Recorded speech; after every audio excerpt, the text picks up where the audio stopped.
Welcome in to a special edition here on Sunday of the Fun Astrology Podcast. I'm Thomas Miller. Thank you so much for joining us. I thought we would take a couple of minutes here. It's been a week and a day now since the shooting in Butler, Pennsylvania last Saturday. Now, I wouldn't even be doing this if there wasn't something very interesting in the astrology that I thought was like, wow, whenever a chart speaks to us. That's one of my passions in life, is dissecting when a chart is really digging in and showing us some things. What does it tell us? How can we learn from it? And from Robert's teaching, I've gotten pretty good, I must say, at looking at these event charts when something happens and picking apart some of the elements of it. So the only reason I'm doing this is because of the astrology. I could care zero about the politics. This is neither an endorsement nor a condemnation of Donald Trump. It is neither an endorsement or a condemnation of his opponents. I had somebody leave a YouTube comment on the podcast Monday where I just mentioned this and said that here is a very difficult situation to parse through. And I was accused of blaming the victim. So look, if you are triggered by this stuff, turn it off. You don't have to listen. If you have really strong, passionate political beliefs and you're driven by them, probably best I'll see you tomorrow. If you want to learn some astrology and really don't care about what the platform of that learning is, this will be pretty interesting. I'm using as a reference, and I'm going to read a couple of excerpts from Mark Edmund Jones' book, Horary Astrology, which was first published in 1975.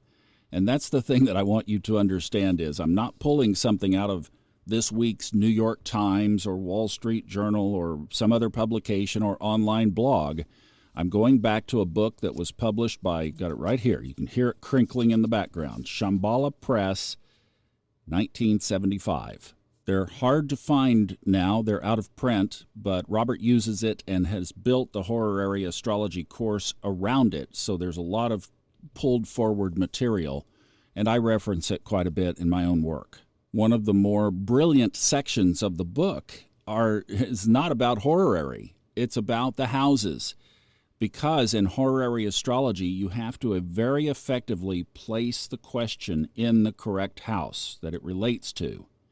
And understanding what these houses mean is what this whole section in the middle of the book is about. And he goes into great depth on each house. I have then taken that information and extracted it into some notes that I have that I can go to quickly when I just want to brush up on something like this, where we're talking outside the context that we normally would of the 6th and 7th houses. Well, the 6th house may be more so in context, but the 7th house as well. So what I did is I took Donald Trump's chart, and that's June 14th, 1946. 10:54 a.m., Queens, New York. Now, that's the Astro.com birth time. Robert Glasscock moved it 4 minutes of time, but it doesn't impact what we're doing today. That timing was based on when he took over the Trump organization, is what Robert based that on. Then I put the event time, which was July 13th, 2024, 6:11 p.m., Butler, Pennsylvania. So Donald Trump's natal chart is the first chart, and then outside of that, I put the transiting chart of the time of the shooting. Before I cast this, I wanted to know just two things. Where are Neptune and Saturn, that's Pisces, and where's Pluto? Now, yes, you could go into Mars and Uranus. That sits right on top of Donald Trump's midheaven when this took place. And Algol, of course, doesn't move, so it was there too. And it was right next to Donald Trump's midheaven. I'm not going into that piece of it. I'm just looking at where was Neptune, Saturn, and Pluto. Donald Trump has a very late degree Leo ascendant, 29 degrees 55 minutes on this chart. So in the equal house system, every cusp of every house is 29 degrees 55 minutes. On Saturday last week, Neptune was at 29 degrees 53 minutes in Pisces. That puts it last Saturday in the 7th house, but only 2 minutes away from the 8th house cusp. Now, that's not 2 minutes clock time. That's 2 minutes sky position. That's basically right there. Like you could never really measure those 2 minutes with anything. So Neptune's main categorization, Liz Green wrote the book Neptune about redemption. In the Astrology Bible, Judy Hall said it's the urge to transcend basically to enlightenment. That's the main theme. A supporting theme to that, as we talk about on here a lot, is our intuition, the connection to the home office, the connection to the divine. And you're probably asking, in this case then, could you imply protection from the divine? That's where in this event-type astrology, you look at what happened, and then you look at the characteristics of what planets are involved. And I think, yes, you definitely could say that that is not an improper interpretation. On the other side of that is the shadow side of Neptune, which represents lies, illusion, delusion, smoke screens, those funny mirrors that we went through the houses when we were kids, making something look distorted from what it looks like in reality. Now, the seventh house we typically attribute to relationships, and that certainly is the dominant theme of the seventh house. Partnerships, marriages, business partnerships. And on the flip side of that, you have what happens when those go wrong. So now you have disputes, judgments, contests, conflicts, wars, etc. of any sort. Trouble in the partnership, trouble in the relationship.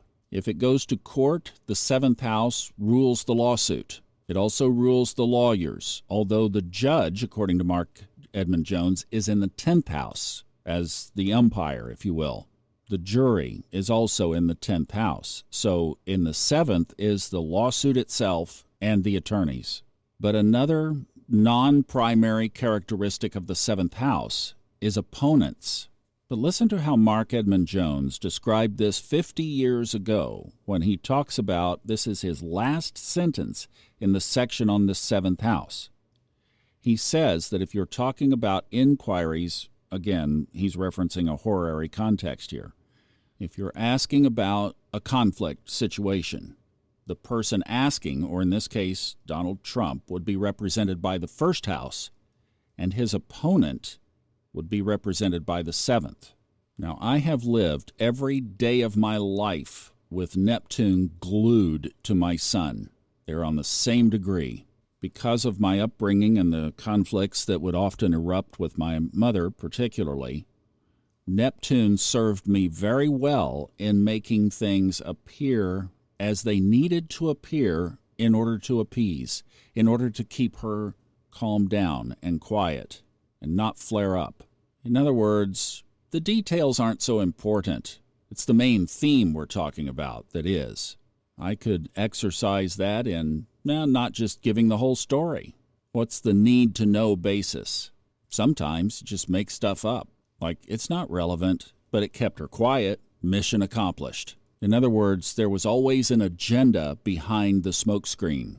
In adulthood, that obviously caught up with me, and finally I got to the point after I had shifted my life around where I just made a complete commitment that you're going to hear the truth, and I don't care how it lands or how it responds.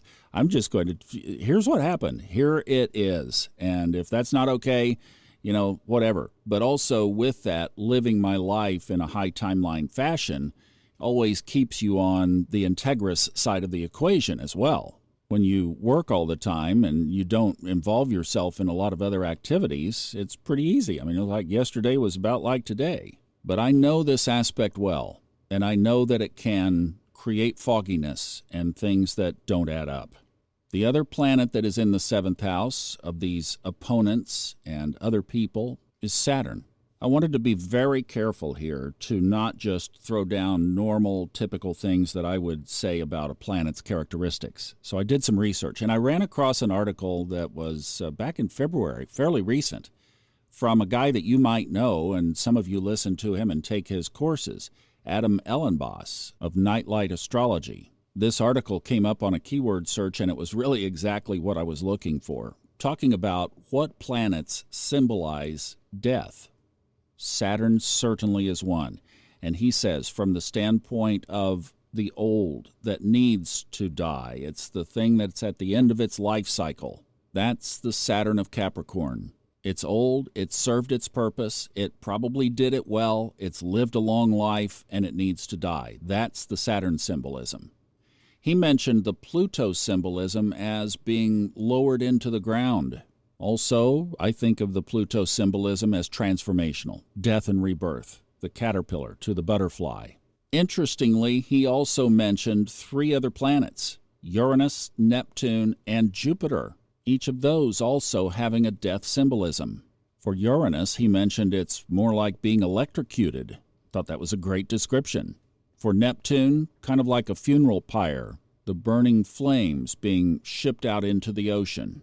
And of course, this incident happened about a day and a half before the exact aspect on Monday morning of Mars and Uranus in Taurus.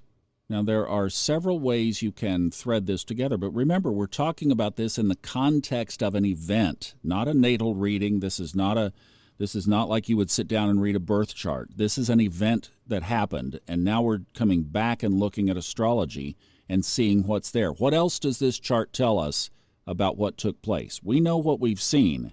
Now, what's behind it? What else can the chart show us? I guess some of this depends on who you follow on Twitter, if you're on Twitter.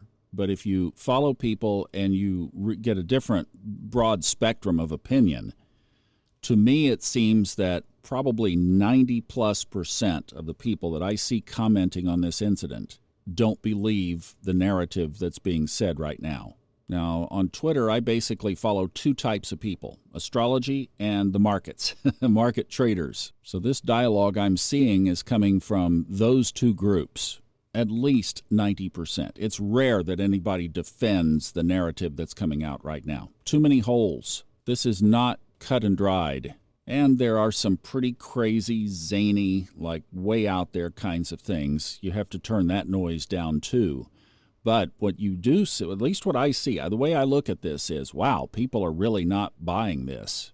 That was why, before I cast this chart, I particularly wanted to know how Neptune related to Donald Trump's chart. And there it is, sitting in the house of the opponent, right on the cusp of the house of death, the house ruled by Pluto, the 8th house, with Neptune of its illusions and lies and deceptions, and Saturn, Lord Karma, the heavy taskmaster of duty, determination, delays, and ultimately destiny, but also representing that which is old and tired and needs to move on. Now, I have tried to, as best I can, to very unattached describe those characteristics. I'm going to lay all of that in your lap for you to determine how to put it together. I just find it very interesting that these planets are positioned in that house and that they are literally just sticking right to the cusp of the 8th house of death. There was a video circulating, you may have seen it. It's a 3D modeling of Donald Trump's head motions as he was speaking, with a trajectory of the bullet going by. And I mean, had he not made that last little gesture, he would have been killed on camera in front of the whole world.